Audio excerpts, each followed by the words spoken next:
Hi, this is Heather Jung. Today, I would like to share the results from the Rising Voices Literacy Survey done in February 2021. One of the things we wanted to talk about in this survey were how are we doing at addressing our students at risk? We are a very diverse school at Holland Meadows, and our Black and Hispanic students are struggling when measured by their SOL scores from spring 2019. Our students with disabilities are also struggling, and all of these groups are performing lower than other students in the district and the state. We have done a lot of work around critical literacy in reading over the past year and a half.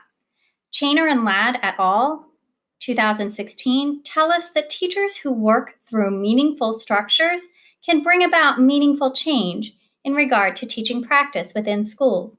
We can see evidence of this meaningful change in how our teachers expressed such a high level of confidence in the area of teaching critical literacy skills.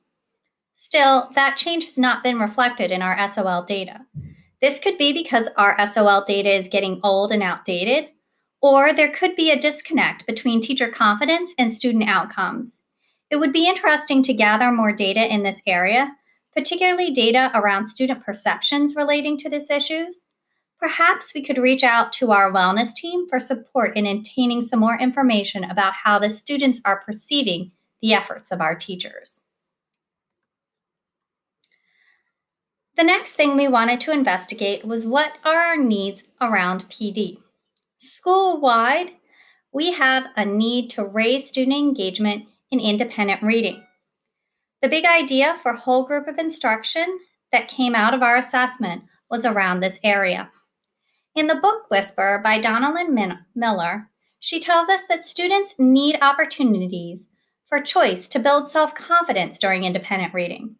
Rich, well set up, and well-maintained classroom libraries can boost student success during independent reading. We recently got an influx of Title I money, which we can use to purchase classroom libraries. We can use this as an opportunity for whole school PD on how to set up a classroom library that is built to engage students in independent reading by referring to the work of Donalyn Miller and others. McKennell and Wapool in 2008 tell us that teachers need opportunities to participate in small group activities during large group sessions. Therefore, after basic information about classroom libraries is presented, we can unbox the new classroom libraries and give grade level teams a chance to discuss collaboratively how to organize them, working in their small grade level groups.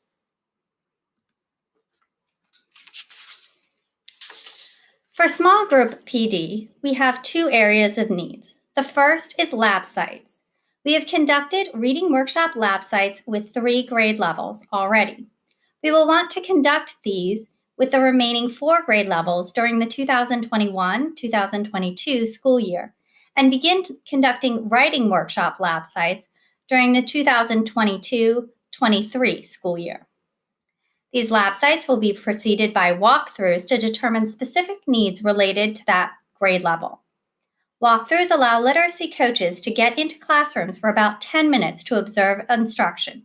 These visits are not evaluative, but are a way to notice trends to provide the most supportive professional development, according to Hansen, 2011.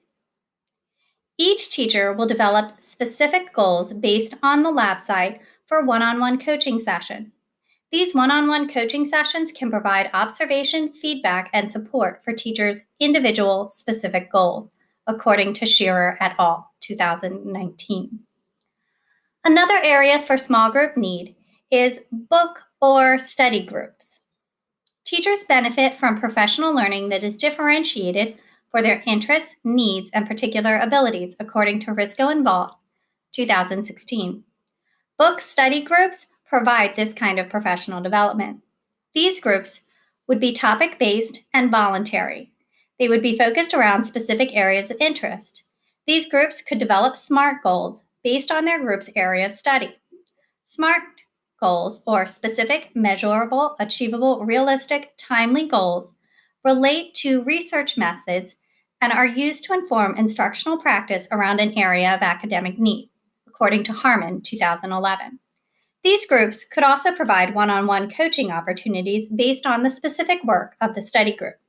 Coaching helps bridge the research to practice gaps by continually developing and honing teachers' skills learned through their research, according to Pierce and Bussey, 2014.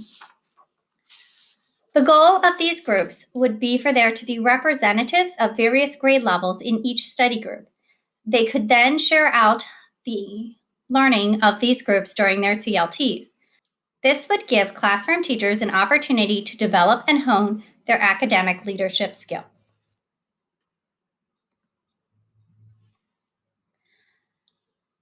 CLT needs by grade level. Each grade level CLT has specific needs that came up during the needs assessment survey.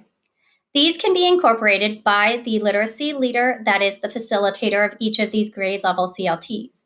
Team building and collaboration among grade level teams is vital to improving student outcomes, according to Shearer et al., 2019. Teachers want to know how instructional and assessment methods will impact their students, according to Shearer et al., 2019. Therefore, we will need to reintroduce inter-rater reliability checks in the fall as we go back to using the FCPS writing rubrics to assess our writing on demand. We may also want to consider doing inter-rater reliability checks for our reading assessments as well. Literacy specialists also facilitate our mid-year individual data conversations. Galloway and Lasso tell us that assisting colleagues to use data to plan instruction is a vital piece of the work of a literacy specialist. These one-on-one data meetings can also serve to highlight overall team needs as well as individual teacher needs. Bean et al., 2017, tell us that literacy specialists feel a need for colleagues to collaborate with about common issues and to help each other address challenges in their schools.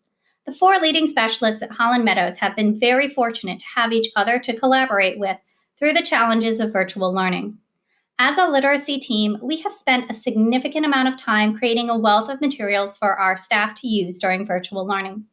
This graph shows how those resources are being used by our colleagues.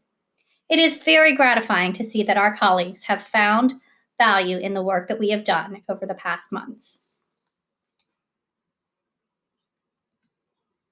Here is a list of the references that I have used in this presentation.